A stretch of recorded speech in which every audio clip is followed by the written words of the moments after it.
This is just the second part of the tour here. You can see the names of the people on the wall. These are the people that were murdered in what is referred to in Derry as Bloody Sunday. It was on the 30th of January 1972 when a civil rights march was attacked, unprovoked attack upon the civil rights marchers who were demanding equality for Irish nationalists within Northern Ireland as part of the British state. What happened was the British Army Parachute Regiment were brought up from Belfast, where they had already murdered people in the Ballymurphy White Rock massacre on the 9th of August in 1971, when they brought in internment without trial. So these names here reflect the names of the innocent people who were murdered by the 3rd Battalion F Troop of the British Parachute Regiment. So we have their names along the wall, and the people in Derry have never forgotten the fact that their sons were brutally murdered by the British Army, who tried to claim that they were armed.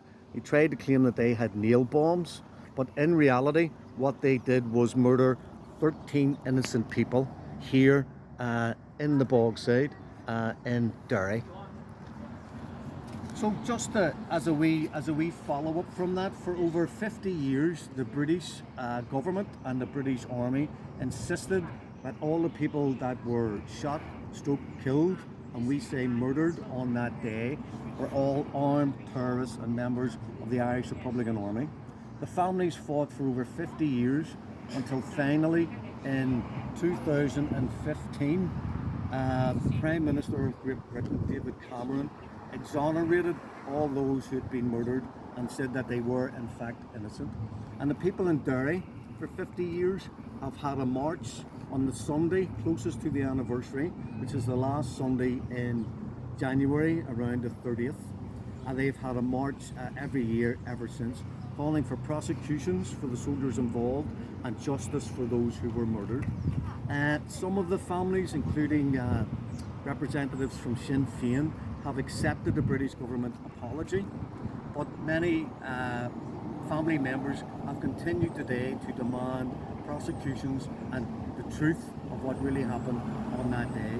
So the march still continues, and I've been on it about probably 10 times myself, and it's very important that the families, many of whom are quite elderly now, as you can imagine, over 50 years, still want justice for their relatives.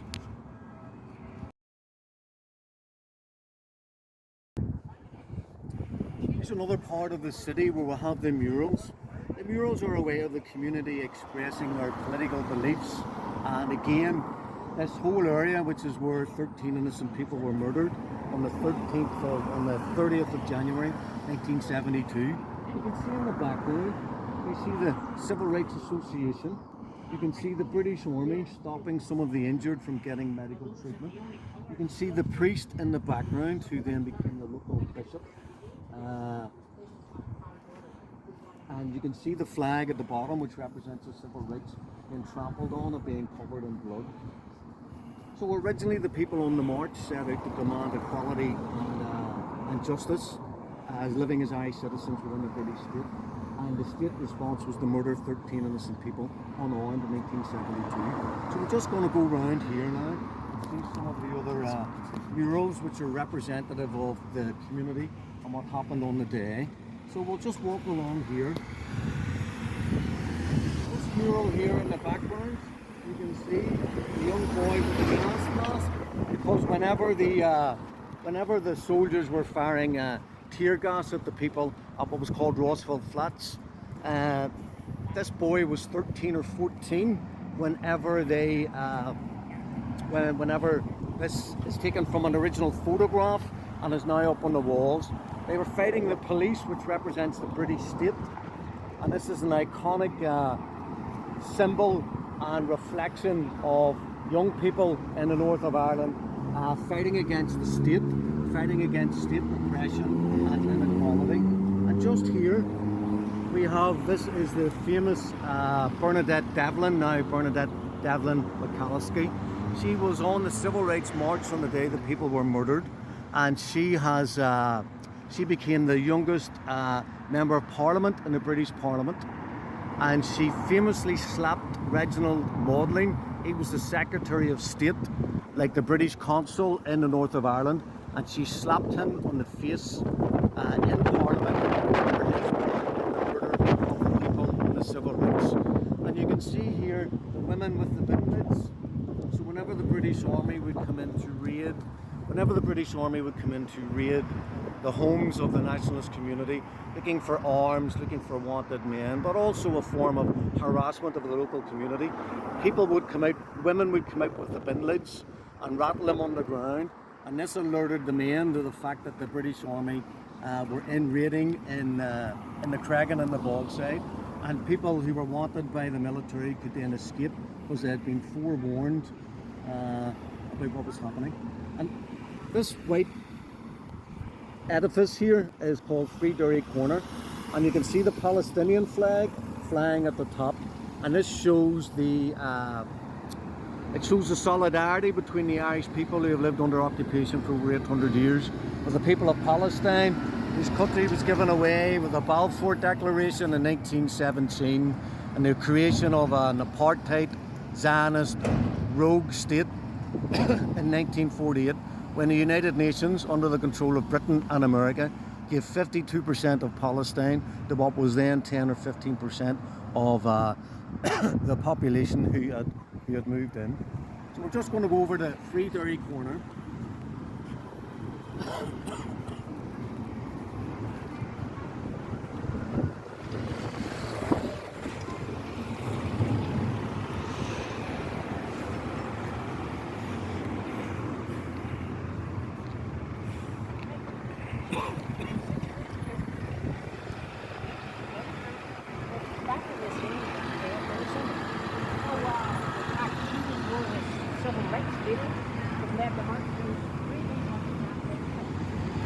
This is the famous Free Derry Corner. From time to time the artists come along here and write messages underneath this iconic sign.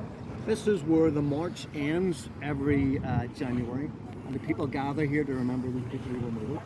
So you can see the Palestinian flag on the top, and then as we go through here we'll be able to see a memorial to those who have died just further on up. So there are Republican commemoration gardens all over the city of Belfast, all over the city of Derry.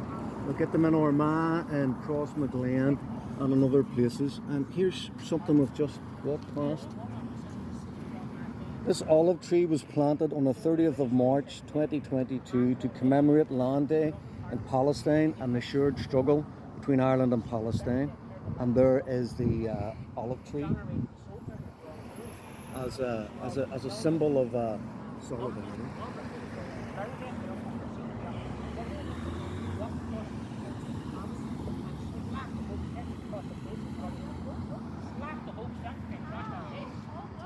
This is a symbol of the Irish Revolution from 1916.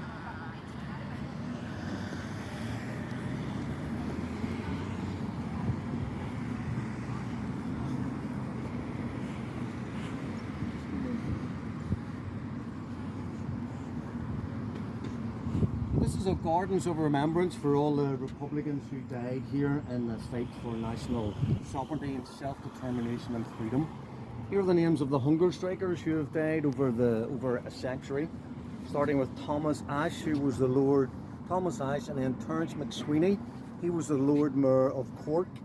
I think he was a Sinn Féin member, and he died on hunger strike in 1920. And then we come all the way through the 70s, and then up to Bobby Sands and the 10 men who died in 1981.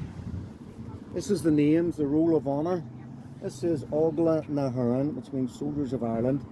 Brigade Derry, which is the Derry Brigade of the IRA, Irish Republican Army.